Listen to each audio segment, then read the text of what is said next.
right, welcome to another episode of the Endurance Matters podcast. I am your host, Justin Metzler, and in studio today, I have Gordo Byrne. He is an Ultraman World Champion, author. He brought me his book today, which I can't wait to read. I almost bought it on Amazon in preparation for the podcast, so he saved me there. I'm looking forward to reading that. He's a father, overall very interesting guy. Welcome to the show, Gordo. Thanks, good to be here. All right, well, I start off the show with an icebreaker, hard-hitting question. So my question for you today is, if you had to choose between always double bagging it, and let me explain what that means. Maybe you know what it is. The full flotation pants with a wetsuit on top, or no flotation devices for the rest of your life. What's the choice? I'm absolutely going with the flotation. You knew that anyhow. I knew you would. Yeah. But the double bag, I mean, that's an aggressive move. Yeah, you're probably going to get some back pain with that. Yeah. The legs are going to be like flying in the air. You might be horizontal with the face down. Yeah, you can actually get that whole backside right out of the water when you do that. It's like I do a little bit of swim run, and they have those pool boys that are almost too big. Yeah. Those give you almost too much lift, and if you're doing a bunch of sighting, your back just gets absolutely jacked. 100%. All right, well, cool. Let's dive right into it. So why don't you start off by just telling us a little bit about where you grew up and how you got into sports? Okay. Actually, my kids were asking me about this last night. So I was the fastest guy in my school who didn't run track.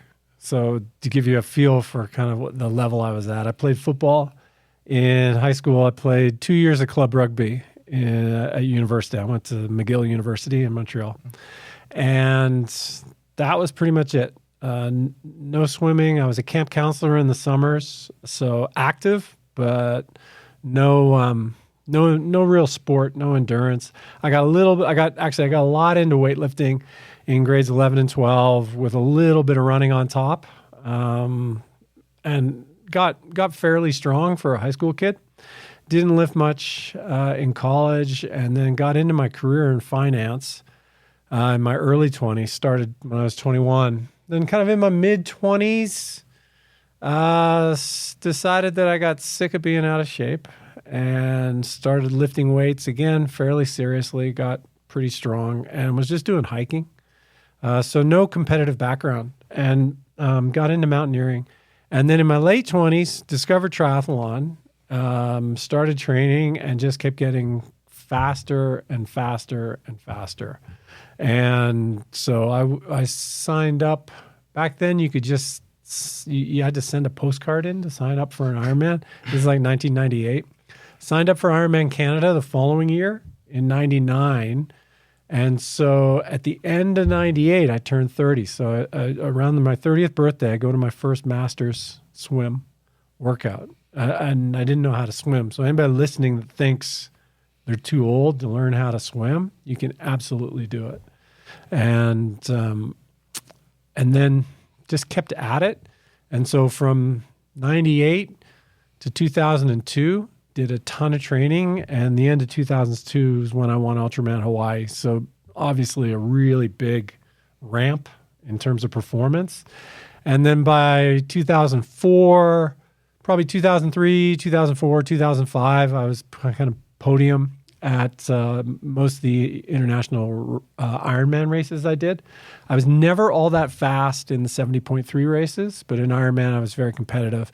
Not at Hawaii, but at that level, just one down from Hawaii. If I went to Hawaii, I mean, the best I would have been looking for back then would have been like top 25 or something, meaning from 20th to 25th.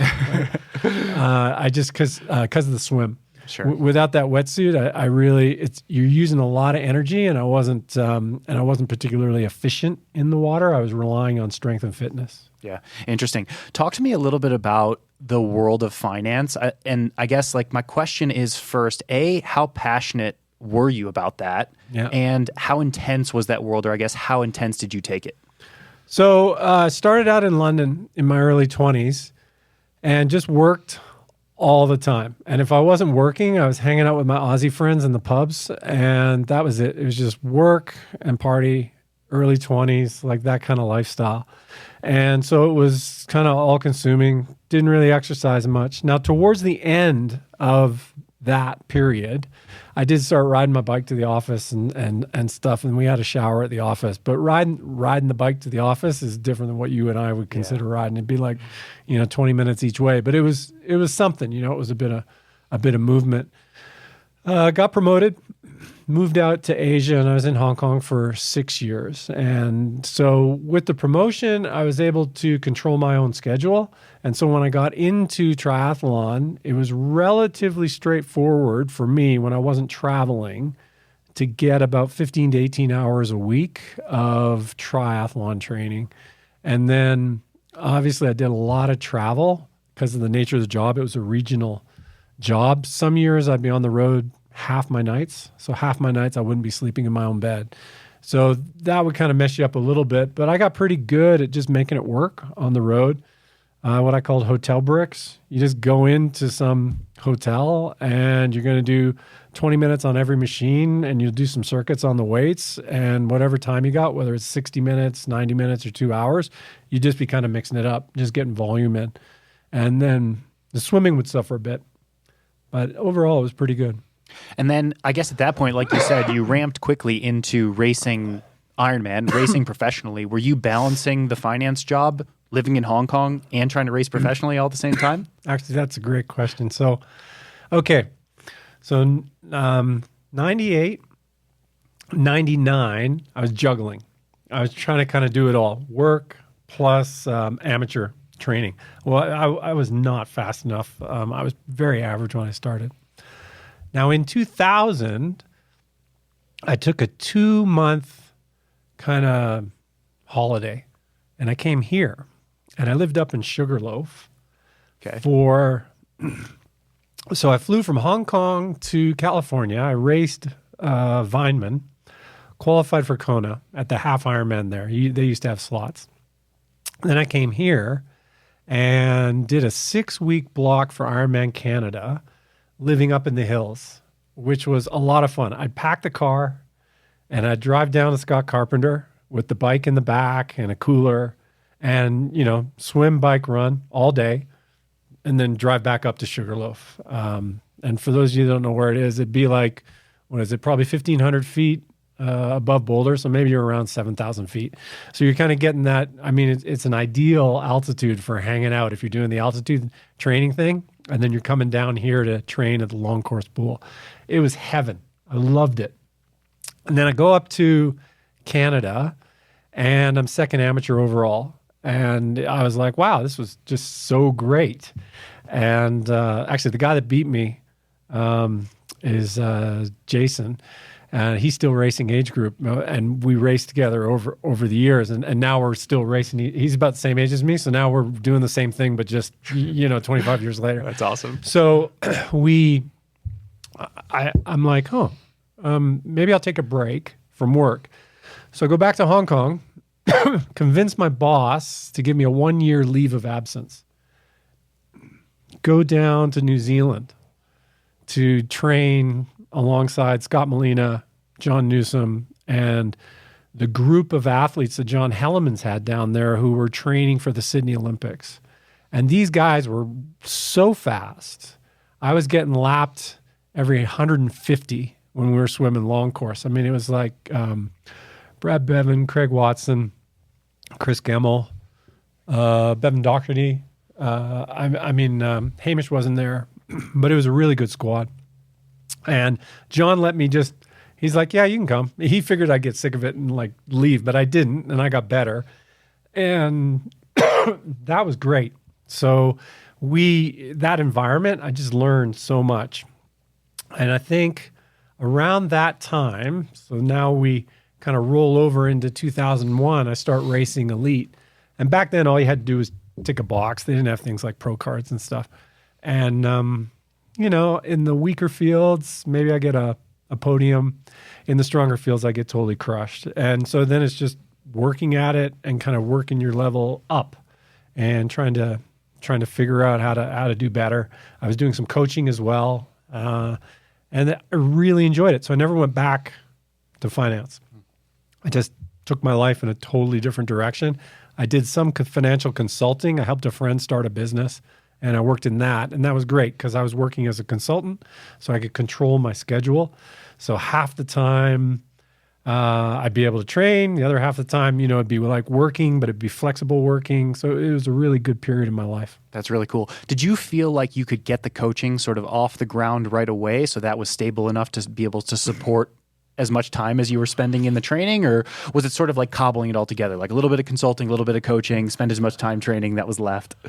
As soon as I entered sport, people were asking me to coach them. So if this was Web 1.0, I mean, it was bulletin boards that we used to post to something called rec.sport.triathlon. And we would just share ideas, and people started reaching out, asking me to coach. I took a couple athletes on, and then I took a few more, and then you roll forward, and then, you're a top amateur. So people are like, well, this guy kind of figures out, he seems like he knows what he was doing. One of the first online magazines had me as a columnist, so that got my stuff out there. Focused on Ironman. Then I also started focusing on doctors, pilots, CEOs, business owners. So people that had come from a life that was similar to where I came from. And, normally the dream was to qualify for Kona. And I got a lot of experience helping people get that done. And then word spreads from the people that you've been successful with, and it just kind of built out from there. So I had that, which was kind of covering my basics. I had the financial consulting side, which had some upside because I was an investor in the startup, and it all just really fit together nicely overall. Cool. I guess, like you said, Web 1.0, that was sort of the time frame. Were you always sort of writing quite a bit? Because now I subscribe and consume a lot of your content, whether it's on Twitter or on your Substack or whatever it is, and your writing is consistent and elaborate and detailed. And I think everywhere where you post stuff on social media now, there's just a lot to consume. Have you always been doing that? Yeah, I've always written a lot from about the time I was 17 years old. So I've always been, and so what's that now? 40 years. I've always produced a lot of content. The difference now is the reach that you can get and the video angle.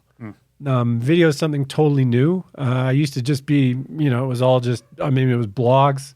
If you had a little bit of color on your website, that was kind of it, and a few pictures in. But now you got that video component, and it's shorts.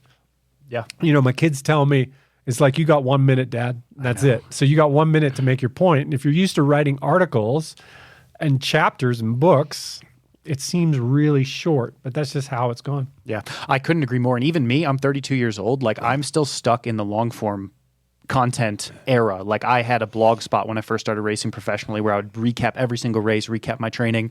And even this is a long form podcast. So you need people who are down with long form stuff. And I think we're maybe missing the 20 and under generation, but maybe that's my next evolution. We try to chop this up into little bits or whatever to get the sound bites. That's it. If you look at what goes viral, you talk to somebody for an hour, and what you want is maybe 3 or 4 40-second clips, and that'll get somebody interested and connect with somebody and bring them to you. I think that's a really interesting way to look at it. When I write for the web, 3 ideas, no more, in a web-based article, and that went back even before everything was on the web.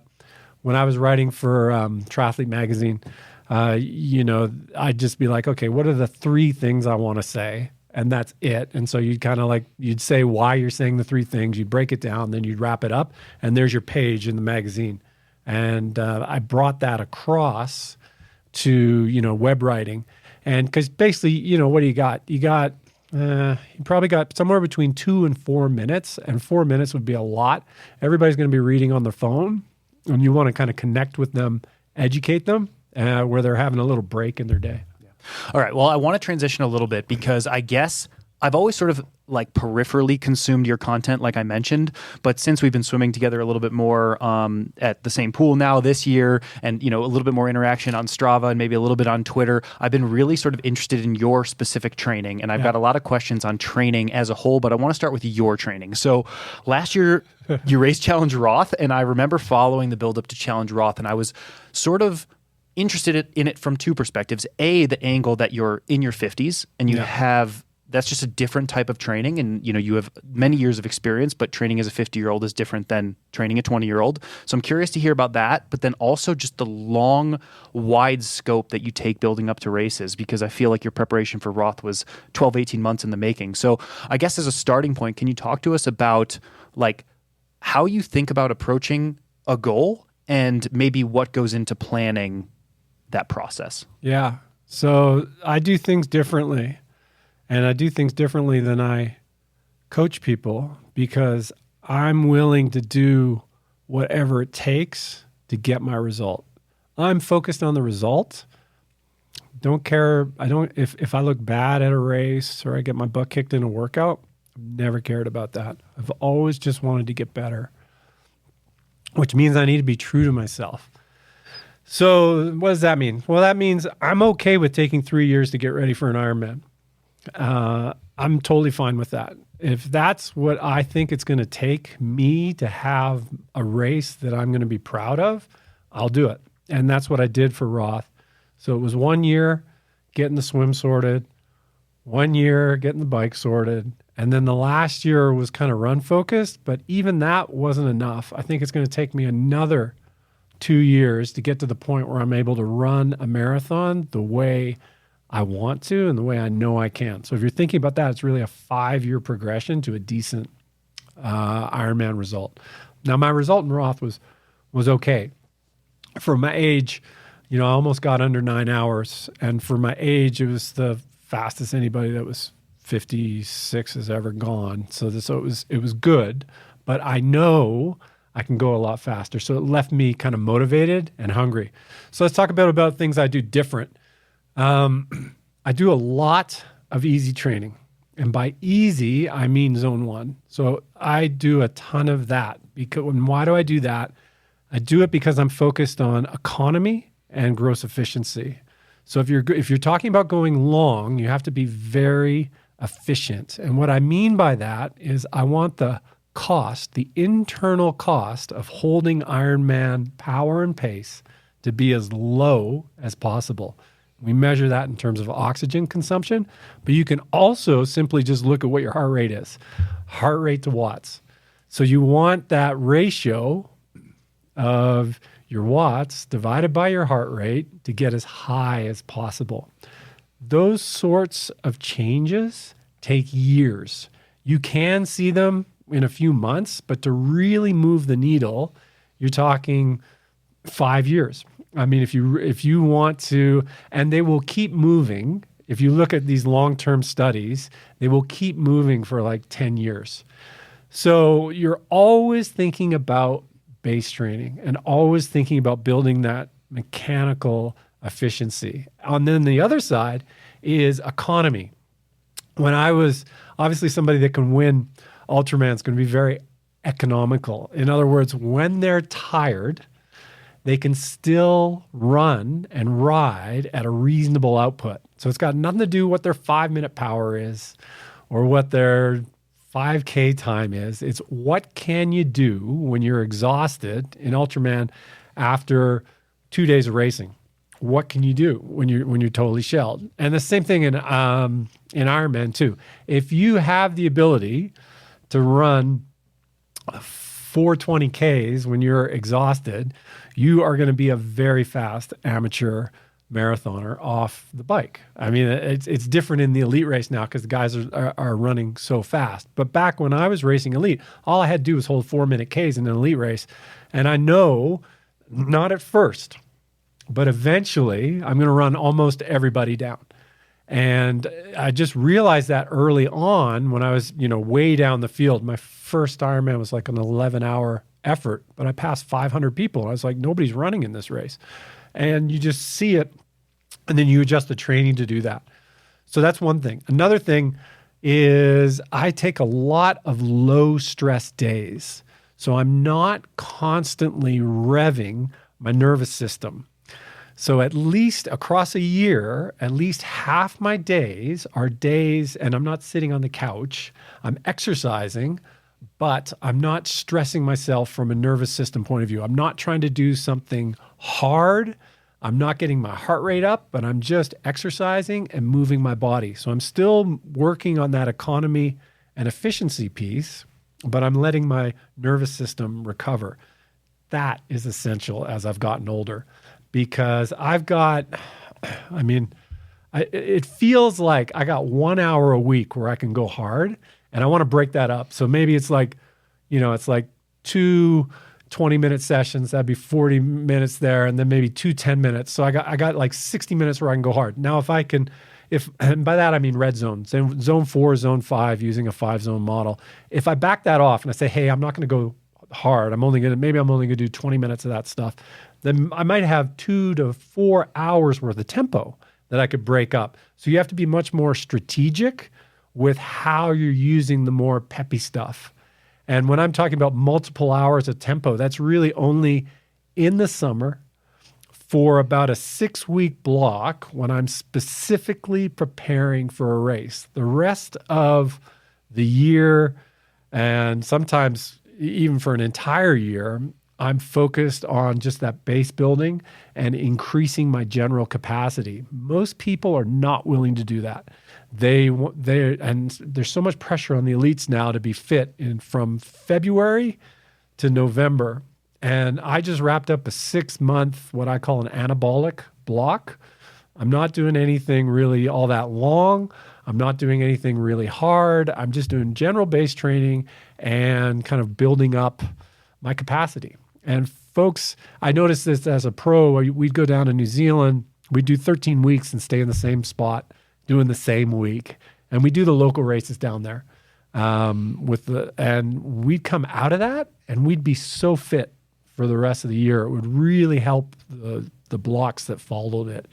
And so now, as an amateur, you can do that. There's no pressure on any of us. We're all just doing it for fun. And so we can train what I call properly and professionally, even though we're amateurs. Yeah. I'm curious to hear, because you said your sort of A target is always the races. That's your sort of focal point and what you're going to judge things on. You don't really care about the sessions in between. But you get people who are racers who really thrive off the racing and sort of don't care as much about the training. They don't care. They're like, all right, I don't really care as much about the session day-to-day process. And then the people who really are like living for the process. And I'm someone who gets more out of the journey and the training and the week on week and the building, and the races for me are maybe second to that. Where do you fall? And maybe it's somewhere in between. So to do an Ironman really well, it absolutely wrecks me. So when I get fit enough to really race the thing, that last 90 minutes is one of the hardest things I've ever done in my life. And I see pictures of myself like in that last 10K, and I'm like, wow, that dude's really kind of hurting. And so now that takes a lot of preparation, and you also need to, your body needs to, and your mind needs to be willing to let you go there. Because for many of us, if we're constantly tapping that in training, this is what I found. I'm not able to go there in a race because I've already tapped that aspect. Now, I call that sympathetic drive, the sympathetic nervous system, but it's kind of everything. It's the whole body, the mind, it's everything. And you have to be emotionally invested. So I used to focus on, I'm Canadian by birth, so I used to focus on Ironman Canada. It was a course I knew very well. I raced it a lot. And I was emotionally invested in the course and trying to win that race. And when you listen to people, some people listen to Jan talk about Kona, and he feels that way about Kona. You'll listen to other athletes talk about that. And I would focus on, all year long, I'm thinking about Penticton. When I'm climbing in the hills here, I'm thinking about Richter Pass. I'm running out by the reservoir, and I'm thinking about running beside Skaha Lake. And it was all of that, and it all comes together on the day. And then after that, I'm wiped. I'm like done. There's no way I'm doing anything for a month because I'm so tapped out. Now, what I've learned subsequently is, keep moving. Because if your body's used to doing a lot of exercise and you just take it down to zero, that's incredibly stressful. But so that part, so the preparation and just getting ready to have that kind of peak performance I just love that. And I still love it. So I'm really good at just sticking with it for a long time. Now, racers. So my daughter, Lexi, our oldest, she's a 200 fly swimmer. And swimmers and people that do these shorter events, you don't see their best in training. So you can see her training and you could say, wow, this young woman is a great swimmer. But you don't see that next level, that racer level. So somebody that kind of has like, it's like zone 1, 2, 3, 4, 5, and then there's race. And it only comes out in a race where she has a strong field and she's emotionally attached to that race. So that kind of racer, that's a real gift. So my kids have that because they started racing before they can remember at Summer League. And that's a really neat thing. So my friends who raced as kids, some of them it's like this other gear, but it's not even like a gear. It's just like this other state, and they can just take it up. For me, I took it up, but I took it up because I was preparing properly and doing a proper peaking process. Sure. So I'm putting it all together, and that's just normal physiology. But you wouldn't necessarily see something from me and be like, oh, wow, where'd that come from? Because I would have prepared and it would have all been in my training log. So It's a different thing. Yeah, I'm definitely the same. I didn't grow up racing super competitively. I was doing triathlon as a kid, like 12, 13 years old, but very recreationally. So I never really flexed that muscle of like zone 10, you know what I mean? Yeah. So very much like my results throughout my career is you could look at my Strava and be like, yeah, that's exactly what he did in training for the 8 weeks leading into the race. Yeah. And he went to the race and did the exact same thing. That makes sense. Yeah. So I definitely understand where you're coming from. I am curious to now transition things a little bit in terms of the elite world, the professional world, and the demands maybe that are different from somebody who doesn't have necessarily a 12 or 18 month lead up to a race and doesn't necessarily have the ability to be as emotionally invested into one race because now the pressure is to perform on multiple levels. For example, you need to deliver results throughout the season for your sponsors. You need to qualify to race Kona, so you need a high emotional investment because that is so difficult now. What are the differences, I guess, in your perspective, and maybe how do professional athletes strike that balance between not being revved up sympathetically all season, but then also leaving space to perform at a high level? So, okay, two things there. First, unless you're a top tier athlete, you should focus on winning races. Sponsors want you to win. So if you're second tier, then figure out where you're going to win and how you're going to win races, because that's going to do a lot for you. Meaning you're going to get prize money, you're going to get sponsor recognition, you're going to get athletes if you got a coaching business on the side. So that's one thing. With these long seasons, I would say you got to look at it like 2 seasons. That's what we used to do. So we would look at, I would race New Zealand, I would race Canada. So first weekend of March, last weekend of August, there's 2 seasons right there. I think a trap that people get into with these long seasons is thinking it's 1 season and not coming down after that early peak. So if you are going to peak early, then I say you got to come down, and then you're going to have to come back up. The other thing is 1 peak a year. In other words, you got to decide what's your thing. When is your body and your life most conducive to doing the training and the preparation that'll get you closest to your maximum potential? Pick a race. Tim DeBoom did this great. He was focused on Hawaii. And he did other races, but his goal was Hawaii. And he was an athlete. He's my age. He raced at the highest level and did great for many, many years using that strategy. I think a lot of athletes miss out on that. They're kind of like, I'll just wait till I fall apart. Or they'll crush it in Oceanside, get a stress fracture, and spend a few months injured. And that's going to be their off season. And they're letting injury do the off season as opposed to planning. Something that's so much more powerful is if you have a plan and you back off before you're wrecked, your body is going to respond so much better when you come back than when you're trying to rebuild from ground zero from this constant string of injuries that can really hold people back. So that'd be my thinking there. I think, we thought there are some people, it depends on how long a career you want, really, because you can you can race a lot for, say, 18 months, but then normally something kind of goes wrong for you and you got to have a longer rebuild period. Yeah, that is exactly what happened to me. And it's interesting because I feel like from observation from also like self-experience, you can get away with it. Some athletes can get away with it for many years. Like I got away with it for many years, pretty much 9 years in a row. Very little off-season, 10 70.3s or Ironmans every single season, 0 injuries. I'd get sick every once in a while, but nothing major.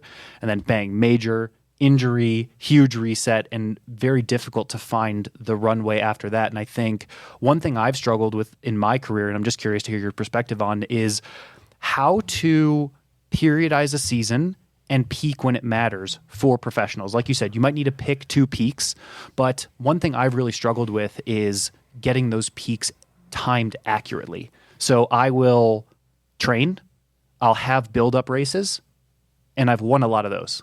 Yeah. But then when it comes to my A target, I'm not on the mark. So, well, I think about it in terms of a race block.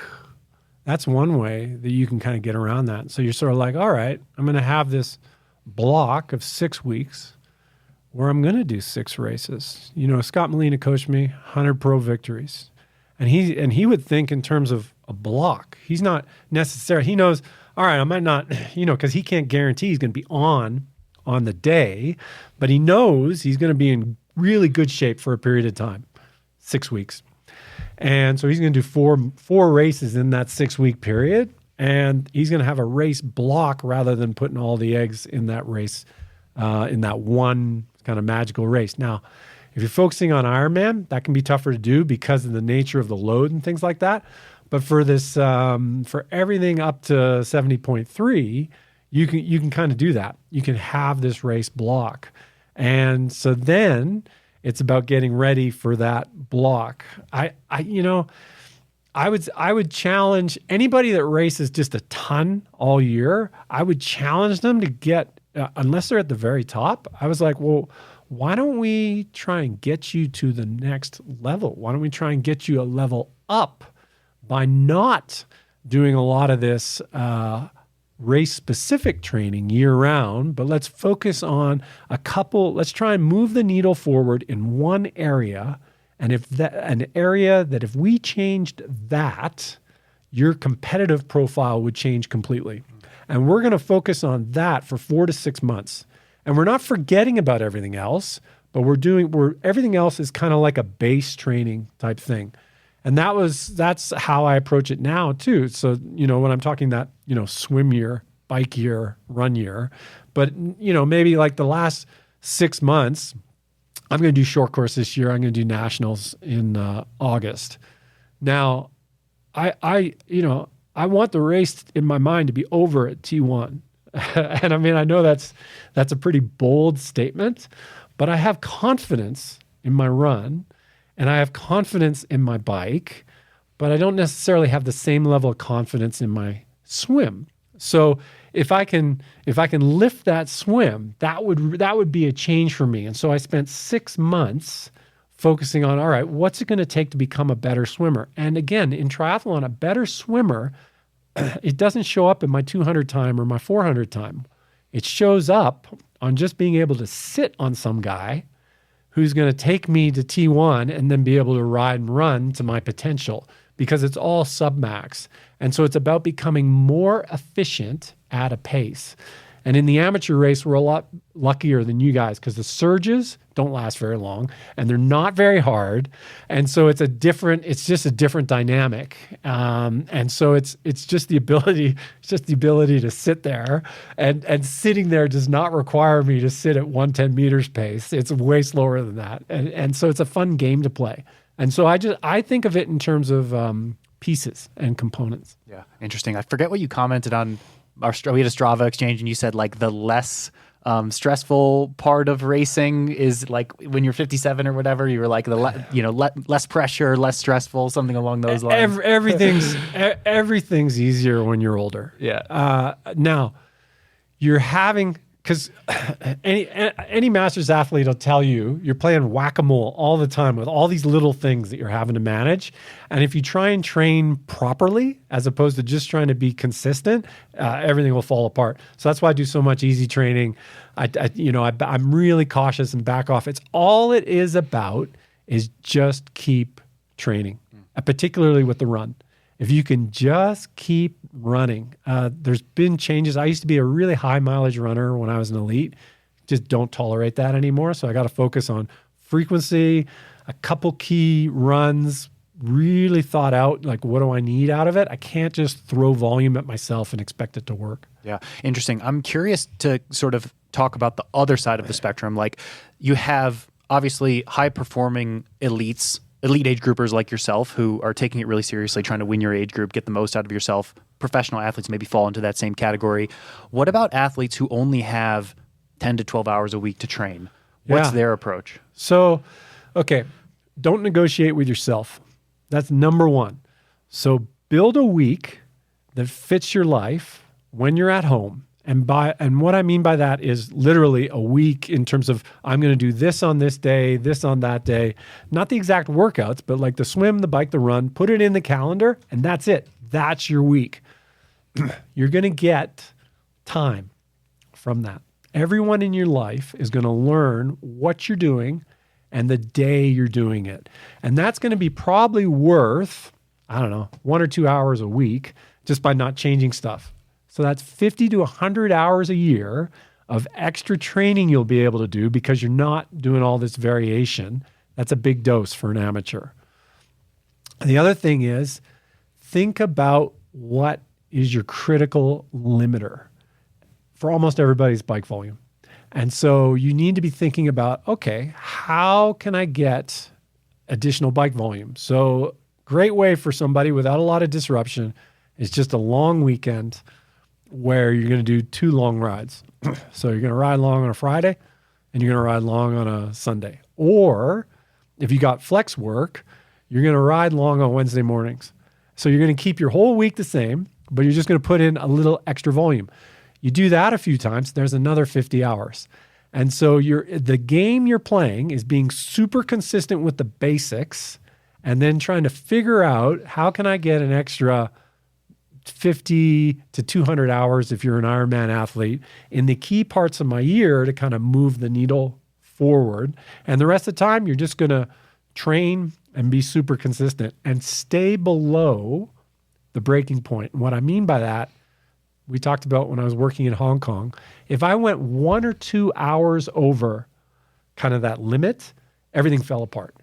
So like all of a sudden I'm like tired at work. I'm not sleeping great. I'm not benefiting from it. So you have to stay under the limit much more as an amateur. When you're an elite, top amateur, if you have a flexible schedule, you go a little past the limit. Okay, you got to have a nap. You got to have a couple easy days. It's not a big deal. You just, especially if you overload with volume, it's pretty safe. Green zone stuff, you're going to bounce back pretty quick. It's just not that big a deal. But if you're a working athlete with a serious job and you go over the limit, you don't have the ability to de-stress your life. Your work stress is a real part of your life. Yeah. And what about athletes who are confined by, let's say, 12 hours a week, feeling like they need to push sessions or push up the intensity to make up for the lack of volume? I coach some athletes who are 50, have really high profile jobs. They're always trying to just push things, I think, because maybe in the corporate world, that hard work ethic or whatever pays dividends, but the overall stress in addition to that, I find sometimes can be counterintuitive or counterproductive. Yeah. So 2 things there. First up, those individuals do not realize the amount of stress they're under. When you start measuring their morning HRV, they'll say, I have genetically low HRV. It's just my genetics. And I'm like, dude, it's not your genetics. Yeah. It's your lifestyle. Sure. You're always revving your nervous system, and that's what's kind of pushing it down. So making that person aware that the adaptation piece, we need some days I would say at least half, probably more than half for an individual like that, where we're not revving them up exercising and we're focusing on strengthening the parasympathetic side with the easier training so they get better adaptation. That said, I have coached some hard chargers and I call them best average trainers. And what they want to do is they're like, look, I got so many hours, so many sessions, I'm just going to best average everything. That works great, depending on the athlete, up to about 70.3 distance. It falls apart completely in an Ironman. So you can't prepare for an Ironman that way, but if that's the way you happen to like to train, you can run a good marathon off it, you can do a good standard distance, and you could probably squeak out, if you've been at it for a few years, a decent 70.3. And so I would say go shorter. I would also say to really benefit, you're going to have to back off on some of the days, but if you want to do half your days where we're just going to train best average, I've seen it work. The athletes that it works for, though, they eat, so they're fully fueled. They're strong, so it's normally somebody that's like a naturally strong athlete. And by that, I mean they're probably a little more muscular, and I'm talking male and female. And the other thing is they've been at it for a very long time, so they've been consistent for a long time.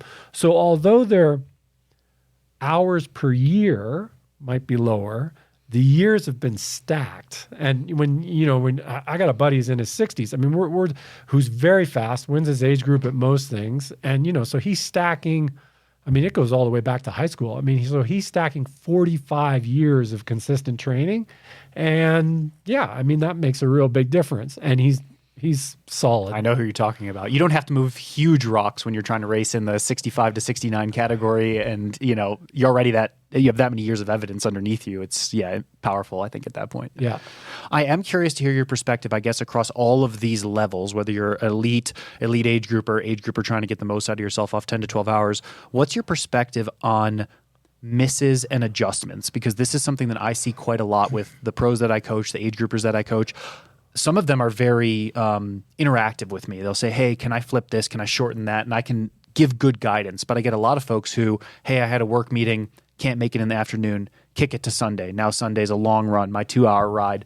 They're stacking, they're shifting, they're moving things around. If you get sick or you get hurt or you have a work meeting come up, what happens to that session? Does it get kicked? Does it get adjusted? What's the advice there? Okay. Well, so the basic week gets you around a lot of that. So if you have your fixed week, that's it. So you get more stability in it. Now, there are some people where they don't have control of their schedule. So I'd be like, all right, well, let's try and figure out the days where we can start getting control of the schedule, because that's really stressful. So whatever you got, you don't want to have to be, so try and get some stability in there.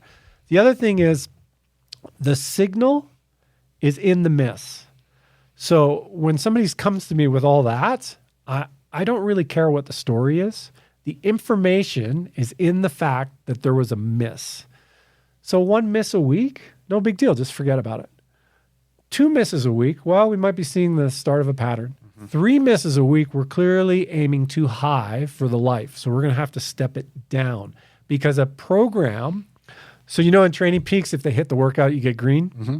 First thing I do with somebody, I was like, look, all we're doing is we're building a green week. That's what we want. I don't care what's in it. I just want it all to be green. And that's where we're going to start. And when we've been green for 6 to 8 weeks, we'll know that we have something that works for you.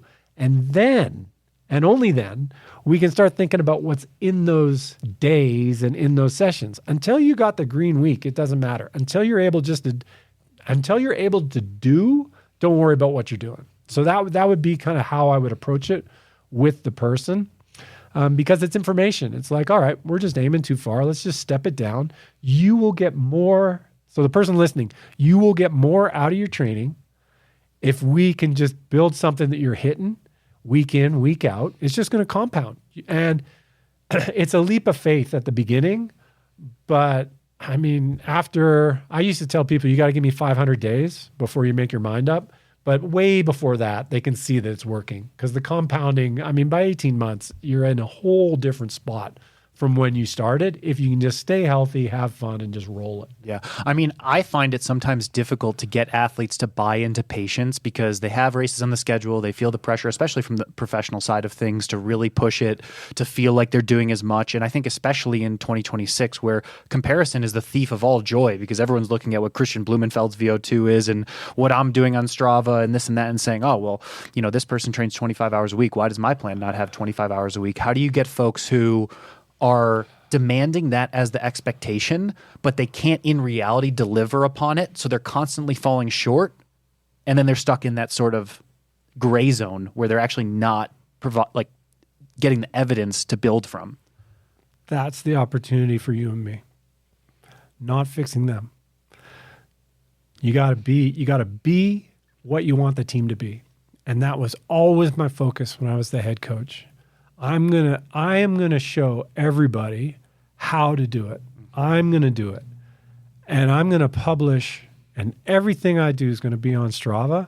And so when I say I train easier than every person my speed in the sport over 40, they're gonna be able to pull it up. And I'm gonna be able to produce charts from Training Peaks and data to prove what I'm doing.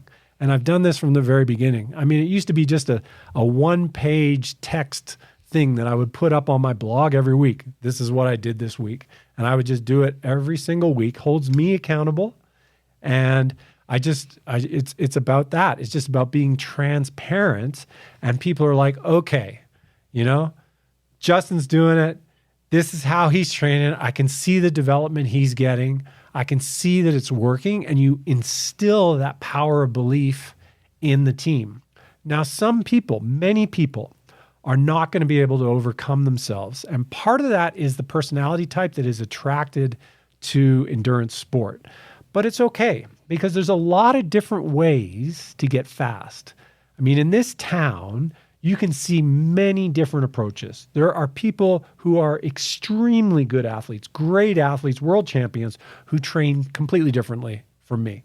And that's okay. So what's that tell us? Well, it tells us maybe we should be a little more relaxed about protocol, and we should work with the athlete the way they want to work, because ultimately it's going to be about getting the work done. That said, you mentioned Christian. What everybody forgets about is the 3 years where he banged out 4,000 hours worth of training. So you've got a human who can roll at 1,300 hours a year while winning world championships and gold medals. So if you're baselining yourself off that human, make sure you're an equivalent human. If you're not, you're going to have to choose a different reference. That's why I follow 50-year-old guys that I see win their age group in Ironman. If you win your age group with a great time in an Ironman race, I'm looking for you on Strava. I'm going to try and follow you. I'm going to say, hey, what's this guy up to? You know, what's going on there? Maybe I can learn something from it. So you have to choose the right reference set for where you're gonna set stuff. And ultimately, you know, on this stuff, it's a blue collar sport. You need to be willing to do the work for the level that you want to achieve. Otherwise, you're just going to be frustrating yourself. But that work is going to change as you get older and as you develop. You'll be able to work smarter, and the body's going to change as well. So you'll need some slightly different approaches. But the fundamentals are going to still stay the same. It's going to be volume. It's going to be focusing on efficiency. It's going to be improving your race-specific economy. So the economy at race-specific velocities, those fundamentals are going to stay the same. Yeah. I am curious to hear, because you coach yourself, correct? Well, you know, I got a lot of friends that are really smart, and I'm always trying to pull stuff in. So Julie Dibbins coached me for a couple of years. She got me through Roth, and I was really pleased with how that worked. I have a tremendous respect for her. With the coach, I just want to put something out there. When I was younger, I always chose coaches like me. So Scott Molina and I are very similar in physiology and in psychology, although he's much more mellow than me and probably he'd be a lot more fun to hang out with, I think, than me. I don't know if that's true. Well, he's pretty fun. And I chose Julie and approached her because she thinks very differently from me. So as an older athlete now, I was like, you know what? I want a different view.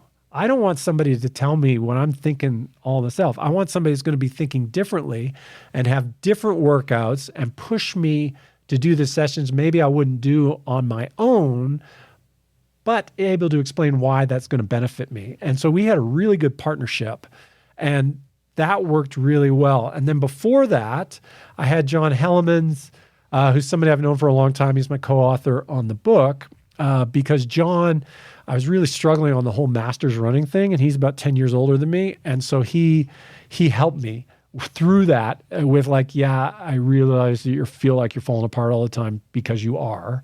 And here's some ideas. And then even before that, Niels van der Poel's coach, Johan Royler, Johan coached me when I was just getting into coming back. And that was really great because we did a coaching exchange. Cool. Yeah, I can't say enough good things about Julie. I was coached by her for 5 years, 2018 to 2024, and like all of my actual class results were under Julie. Yeah, so I really agree that she's like an exceptional coach, and similarly, she thought very differently, and I also appreciated how direct she was, especially with me. She would just tell me exactly what I needed to hear, no bullshit, straight to the point, and I always really respected that about her. And so I guess my question was, if you're, we all have mentors, but I guess now heading into this next phase, if you are coaching yourself, how do you prevent yourself from becoming obsessed with the day-to-day and creating that plan? Because I think that's what I struggled with. So I went from Julie to self-coaching because I wanted to explore that and see if it could work. I did it for about 18 months and I found out it couldn't work for me because I coached 25 people. I spent a lot of time and a lot of energy focusing on those people. Yeah. And then I was devoting 50% of my attention to my own plan, and they were suffering because of that. So I said, I need to outsource the coaching. And so I have a coach now so I can just do the plan and not think about it. Yeah. Do you struggle with that, or is it less pressure because it's more fun? So a couple things on that. I totally get it. That's why CEOs used to hire me, because they're like, I don't want to put any bandwidth on. You know the subject better than me. So just tell me what it's going to take for me to get ready for this race. And I have confidence in you. And if I don't, then we'll just have a conversation then. So I get that. That's really smart to see that. So on the self-coaching side, it's pretty simple, actually. I think getting ready for races is actually pretty straightforward. You get very generally fit. And I know enough on the scientific side so I can assess that objectively. And then you need to set up a series of rules. Like, okay, so I said earlier, half my days are easy. So I got to make sure that I stick with that. So I need these low stress days in there. And then really I'm just focusing on one thing at a time. So twice a week. So I'll have 2 days where I'm trying to move the needle on my one thing. And that's it. The rest is just endurance and strength, and it's kind of filler. I think we can make it more complicated than it needs to be, and we can invest more mental energy than we need to put into it. I mean, I think I see that particularly at the highest levels.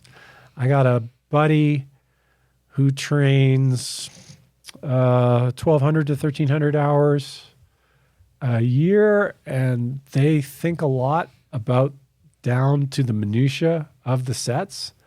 But if you're world class and you got the ability to do 1,200 hours, so basically 100 hours a month on average while racing and traveling around the world, you're getting it all right. Yeah. I mean, you can relax about it. But again, it's the personality type. It's that always trying to do their best. And that personality type's great. If you're in the water, you're constantly trying to get that little bit better technically, but you have to at times, you got to kind of unplug from that so you don't eat yourself up with obsession. Yeah. That's where I sort of faltered with the self-coaching thing, was I wasn't able to unplug. Every session was a critique. Every session was really trying to focus on every minute detail. Whereas now with a coach, it's like, okay, do a 4-hour easy ride, put your Garmin in your back pocket. It's okay. Yeah. So when you got a coach, if you got a coach like Julie, who used to be an elite, I mean, she knows what it's like. She knows, she can relate to how, like she would say to me, I was like, hey, I don't have power on my gravel bike. She's like, great. Yeah. Like just go out and ride. and just go do a ride. And that's totally okay. And I feel that sometimes, sometimes I just want to just go for a run. Like when I was a pro, I mean, we used to just go for a run, right? And then you just put 10K in the log and that'd be it. Now, because I want to carry on a conversation with people and I want to be able to quantify what I've done with people, I do measure everything in terms of heart rate and pace and all that. But it would be nice, sometimes I get the urge, well, maybe I'll just jack it in. But like you said, if you just put the Garmin in the back pocket, that achieves the same thing. The data's captured, but I don't need to be focused on it. And then I just download it when I come home. Yeah, cool. All right. Well, I always finish the podcast with a rapid fire, but I've got a rapid fire about coaching and training topics before the rapid fire. Okay, so let's do it. I want to hear your perspective on just a couple of things and just give me like a quick synopsis of whether you agree with it, disagree with it, like it, don't like it, and you can elaborate a little bit if you want. Okay. All right, number one, HRV, tracking. It's a very good negative signal in the short term. So it's a good red flag. Long term, as you become more resilient, it will appear in the data, but the data is very noisy. So you have to be looking at your average. So I've been tracking it now for 4.5 years every morning, and there's been a clear shift upwards as I've become more resilient, more healthy, with a very deep level of fitness. But that doesn't show month to month. It's like year on year, and there's so much noise in it. So I wouldn't use it for if you can't prove you're ready. You could definitely prove you're not ready, and you can definitely see year on year if you're becoming more healthy and coping better with all aspects of stress. Okay, cool. Number two is chest heart rate monitoring versus an armband or optical sensor. Yeah, optical sensor is useless unless you're asleep because there's just too much movement. It's too bony. Arm thing in races, I come out of the water and I'm wet. And my body is really good at dumping heat. And until I'm hot again, it's going crazy. Mm-hmm. So that first bit on the bike, it's always crap data, but I don't care. I got watts. And so I know what's going, but that can be frustrating for a lot of people for that if you're cold for that first bit of the bike. Okay, interesting. Lactate testing intra-training for athletes who train less than 15 hours a week. Everybody needs to lactate test. I wouldn't coach somebody if they didn't lactate test. Doesn't mean you need to be going hard to get it. The most valuable lactate test is just figuring out what it takes. So how low can you get and what's the power and pace that it takes to get you off that floor? That is a test everybody that cares about performance should do. I also think it's a test that everybody should do just for general health, because if you're metabolically unhealthy, that's going to appear in a lactate test way before your doctor sees anything. Cool. Interesting. All right. Sauna and heat exposure in conjunction with training and then not in conjunction with training. Okay. Yeah. It's totally overhyped. It's again, geez, you're training 1,200 hours a year and you're going to wreck yourself by going in a sauna or turning the shower on in your bathroom and smashing yourself for an hour. You really need to think about that. Is that fatigue going to be worth it? And if you're training 12 hours a week, forget about it. Just train more. That heat stress is going to take so much volume out of your week, it's not worth it. At the high level, I would say be very cautious of taking training techniques from sports that have a history of microdosing EPO. There was a lot of talk when I was in elite with artificial altitude, moving everybody's numbers. Subsequently, we found out that those guys were microdosing EPO. So I'd be cautious with it. That said, I love heat training. And I love it. I love the sauna. I do it every day because it relaxes me and makes me feel good. It's on the adaptation side. I'm not trying to get my hematocrit to like 50 because of it or something like that. So I think that's good. If you're going to race hot, you got to train hot, and you got to train the ability to drink and move fluid out of your guts when you're really hot. Very trainable. I trained, I trained for Ultraman, which I won when I was in New Zealand, just by wearing some extra clothes and stuff. I mean, yes, you need to do it to perform, but don't expect, if you're not doing the work overall, you're not going to get magic from like putting a heat suit on and wrecking yourself. Yep, couldn't agree more. What about cold exposure? So I don't like cold races. I don't like being cold. If you are an athlete who tolerates cold really well or doesn't tolerate cold well, choose your races wisely. I had some races in New Zealand that were really cold. Like it was actually snowing on the hills up above. And we kind of figured it out in terms of clothing choices. So you just have to be smart about what you're wearing. I do not enjoy cold water. I'll tend to avoid those races. I had whole body cramps in Oceanside last year, like literally everything, just because it was too cold. They have us waiting in the corral like a long time.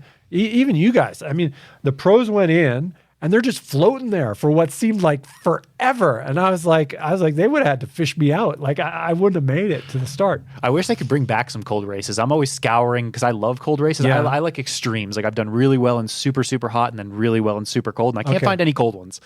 And so Norseman, maybe Norseman. That'll do it for you. They keep emailing me asking me to come. So maybe this year. You should do it. You can train for it here. Okay. Maybe we'll talk about that because it's always intrigued me, and maybe this is the point where I need something a little bit different. You just do that Estes ride, by the way. There's your Norseman ride.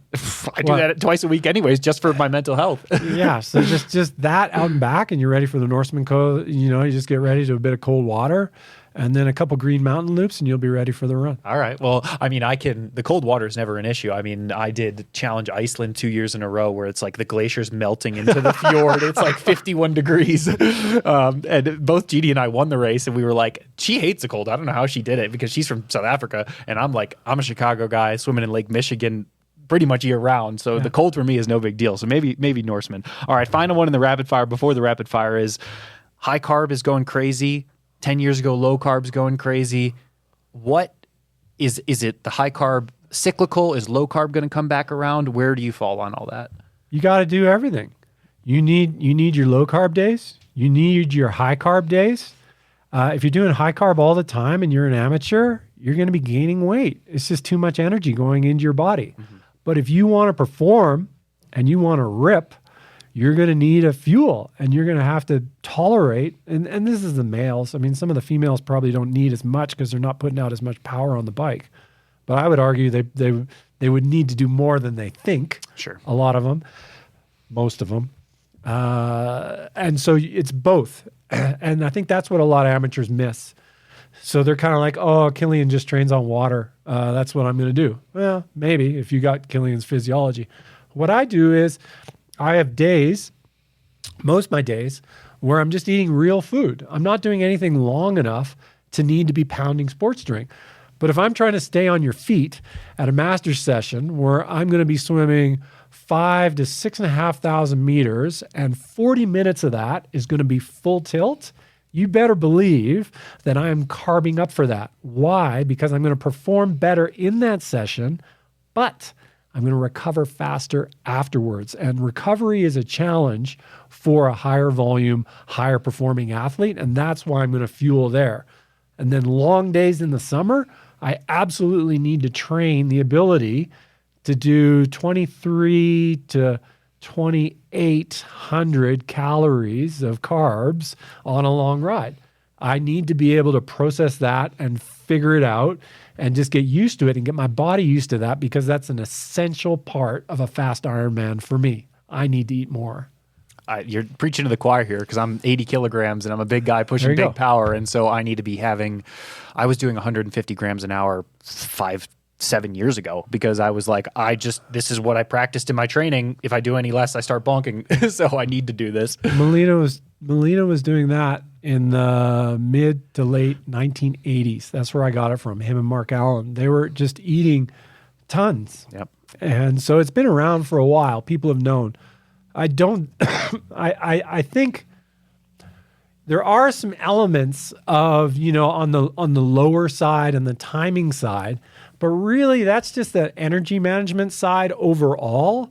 And it's easy to get that wrong. And if you're an amateur and you underfuel and you miss your big day, it's not like you got another 10 of those big days coming up in your summer. I mean, those days are really valuable. You got to get the most out of them. Sure. All right. Well, that's all the rapid fire before the rapid fire that I've got. I've got a little section here. I want to talk a little bit more about family. I was reading an interview in preparation for the podcast, and I read that your last professional race sort of came around the time of the birth of Lexi, if that's correct. Last pro race. Yeah. That sounds pretty good. I was still pretty. I hung on I stopped racing elite in my late 30s. As soon as I turned 40, I kind of took a year off because I didn't want to rock the boat by going straight into the amateur stuff. Mm-hmm. And I stayed pretty fast until 41 or 42. And then once Lexi's turned 2 and Axel was born, our second kid, then I kind of shut it down for a period of time. About 10 years I didn't race. Okay. I'm curious about that because Jeannie and I are expecting our first baby at the end of July, early August. And so I'm sort of thinking through those things. I've been racing professionally for 13 years. I've still got goals, but I'm curious if like the baby's going to impact things and I'm going to create more pressure. So I guess like what made that time period busier, more hectic, and maybe drew you away from racing as much? Well, I took a look around so I was 40 when Lexi was born, when our first kid was born. So I was kind of at a natural transition point out of elite racing. I took a look around at my peers, so the other guys my age, and I had some older people too. And I didn't like where my marriage was going to go and where my family was going to go if I didn't back off. So that was something for me. I thought it was likely that my marriage would suffer. And remember, now I'm just a fast age grouper. So I'm not doing it as a living.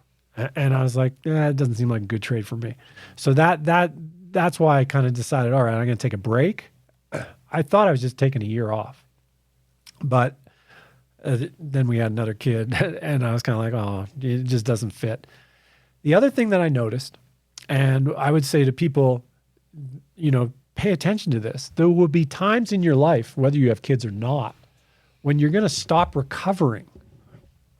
So at first, the house is getting more hectic. There's stuff going on. I thought, well, that's no big deal. I'll just move the volume down a bit. I was always a high volume guy. So take 20% of my volume out, still not recovering. Take another 20% of the volume out, still not recovering. So the issue was I just had too much going on in my life to train the way I used to train. And at that point, I was kind of like, all right, I guess I'll just take a break. Now, taking a break did not mean leaving health. So never leave health. I was still active. Every day I did cardio or some sort of strength training. So it wasn't like I shut it down, but I just changed focus totally. Yeah. Interesting. I'm using this partially as a personal work through because I'm just unsure about what I want to do because I'm still passionate about racing and I don't feel like I need to necessarily detract 30 hours a week, but maybe I'm never really, I can't be a 30-hour a week guy. I think like my sweet spot's more in like the 20 to 25 hour range. If I do much more than that, I start getting really tired. And so maybe that's doable in conjunction with a baby, but yeah, we're going to have to see. I'm curious to hear, was 2 significantly harder than 1 and was 3 significantly harder than 2? Yeah, 3 was mayhem. So when the third was born, we had 3 kids under 4 years old. So that was pretty challenging. But what that means is, it's great now. So that I don't miss anything. I don't miss those races I didn't do. Mm-hmm. And being a father is one of the best things ever. So the trade-off was really no trade. Sure. But there's identity. So you have your identity wrapped up in being, this fast athlete and this stuff and winning. But it's way better. The day-to-day is being in a strong marriage with kids in a house that's harmonious and filled with love is just so great. Now it's like the best time of my life. Yeah. And remember, you're not saying never again. You're just saying, look, in this season of my life, I'm going to focus on something different. I'm going to try and do that really well. So do the fatherhood piece really well. do the husband piece really well. And then, you know, here I am 15 years later, and I'm back to the same life. I mean, I'm different, the life's different, but it's effectively the same thing. I mean, it's, you know, it's like, it's the triathlon lifestyle, and it's great. Yeah. Now that the kids are older, I mean, from observation, it seems as though like you're obviously taking your training pretty seriously right now. Monica still takes her training super seriously. Your wife, like, She doesn't consider that. really? Kids are number one. Oh, I'm sure. Yeah. No, she thinks, honestly, she's on just maintenance. And that's the way she sees. Because remember, she's not running. She runs a little bit. She never rides unless it's with the kids a little bit in the summer. She still swims and she still lifts. But she's training just like an age grouper. Do you guys have to have conversations around like how do we make the training fit in, or is it like pretty seamless now that the kids are older? So yeah. Well, that was also the other thing too. I mean, it just didn't seem fair for me to put my training, like when it was nuts and we had all those preschoolers and babies around and stuff, it didn't seem fair to like be carving stuff out for my workouts and that. So back then, we would make it a priority for the other person to get their exercise in because that was a health priority. Yeah. In terms of training, what we try and do is what I recommend to people. See if you can get your control of your mornings. And then, you know, so then by the time your youngest is in kindergarten, you might be able to get a fixed slot Monday to Friday in the morning, and you can do a lot with that. And because you can kind of cover for each other on the weekend, so you can get a little bit. But that's what we did. And I do remember a period of time when money got a little tight, and Monica was waking up, like she was waking up in the dark, running on the treadmill, and then hanging out with the kids all day, and that'd be it. And that was kind of what we had available then. And then we kind of restructured things, and you know, you just don't lose each other and don't lose your health. It can be pretty crazy for a couple of years if you want to have a lot of kids. Yeah. We don't know. We're going to have to think about that, but we are thinking about already like, all right, because for both of us, being active is really important. And I think for Jeannie, even now, like going through pregnancy and feeling really crappy in the early stages, like for her to just be able to go get, you know, on a trainer for an hour or be able to go lift for half an hour, like that's a priority. It has to happen no matter what. So already having those conversations of like, all right, baby comes, what's going to happen? Like Jeannie's going to have to get her workout done early. I'm going to be on dad duty until she's back. Okay, I'm going to head out for my training or my work or whatever I've going on. Like we're trying to already sort of sift through that. There will be another piece because Jeannie is so good at triathlon that like she ultimately probably wants to get back to racing. And so that's going to be something we need to sort out. But that's all really good advice on the family side, I think. Basic week. Yeah. So the whole family was on a basic week and we would change it once a quarter. Okay. So the kids would know what they were doing in the week. Cool. We would know. Mm-hmm. And we just did the same kind of thing. And we just put the family on a structure and we tweak it once a quarter. Okay. That's good advice. We're going to have to take that into consideration because we're planners, but not like I like the once a quarter because that's something I was having a conversation with someone about this the other day. Like I'm really good at thinking in a 3-month or a 6-month period. I'm terrible at thinking in a year or a 2-year or a 5-year plan. Like I have no idea what's going to happen in 5 years, but I can handle the next 3 months. Exactly. I would say just do that. Okay, cool. All right. Well, now I got the real rapid fire coming up before we finish up the podcast today. So question number 1, most number of training hours you've logged in a week in your whole life? 12-day camp. 84 hours. Ooh, okay, that's mega. Wow, that's actually insane. That was built up to Ultraman or? No, we got a little out of control. It's a thing called Epic Camp, and it was Epic Camp Australia. I averaged 7 hours a day. Oof. We did some hectic stuff with Julie. There was a 42-hour week in there at one point with the guys. So I kind of know what you're talking about. All right, number 2, weirdest or best thing you've eaten on a long ride or run? That's a good one. When I was training for the Leadville 100 bike, I had a fun day where I rode over to Winter Park, had a meal, and then rode back home. That was pretty cool. And Rollinsville used to have a place that had a really nice, you get a huge piece of cake, and that was another one I really liked. So up there, Rocky Mountain stuff. Jeannie and I's bucket list is to ride to Rollins Pass, hike over, stay the night, hike back, and then ride back down. That's like, we've been talking about that for years. We got to make it happen. Maybe we'll have a baby on the back now. All right, number 3, who has changed more diapers, you or Monica? Oh, geez. I don't know. I love babies, so I definitely did my share. We're probably, I don't know. I'm gonna say Monica will have me on the number, but I feel like I did my share. Okay, good. All right, number 4. What's your current favorite running shoe? Oh, I'm gonna give you 2. Cloud Boom Strike I really like, but Saucony just came out with the highest level Saucony. What's it called? There's I think it might be the Elite. Endorphin Elite. Oh, like the Endorphin Pro series or whatever, or even a level above that. Yeah, whatever the highest one is, the second version. Okay. So the Prime X is illegal. The Adidas Prime X, the stack's too high, but the feel, I like that really cushiony feel. That high-end Saucony shoe has the same feel, and I just set a PB in the 5K wearing it, so I have a very good vibe on it. Yeah, that's how I feel about, I actually don't feel that way about any shoe right now. Anyways, that's good advice. All right, number 5, I've got 6. If you had to race Ironman Canada again, same exact conditions, same exact course, what time would you go tomorrow? Oh, tomorrow? I'm not ready. All right, 6 months. Let's say, for example, you had, because you're a long period guy, maybe the day of Roth. If that was Ironman Canada, same conditions, same course, everything. Yeah. So actually, this is a beautiful question. I believe that with the bike technology and the shoe technology, it won't be course for course, but I think I can match my elite times now at this age. Cool. That's what I'm working towards, because I was never that fast on the short stuff. The bikes are so good now. The velocity cost me 10% less power. Yeah. Compared to what we were riding. And then the shoes are probably worth, I don't know, 5 seconds a K. So, there's real numbers now compared to kind of the old school stuff. Yeah, 100%.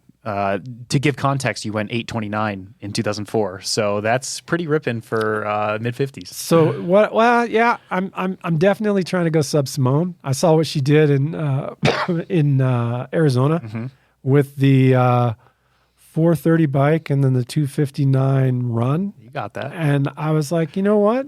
That's a great target. Cool. All right. Last question is, what's one thing you're really looking forward to, non-sport related, in 2026? So I got a friend who's turning 60, and they have these cruises where they take you around to ports and then you go ride your bike and come back. It's like a small boat. And so he's doing that, and he invited me along. And so it's going to be, what is that? I think it's in Croatia in October. So it's something totally random. That sounds epic. All right. Well, that's all I've got for you today. Thank you so much for coming on. This has been a pleasure getting to know you more. And we'll see you all in the next episode. Thanks.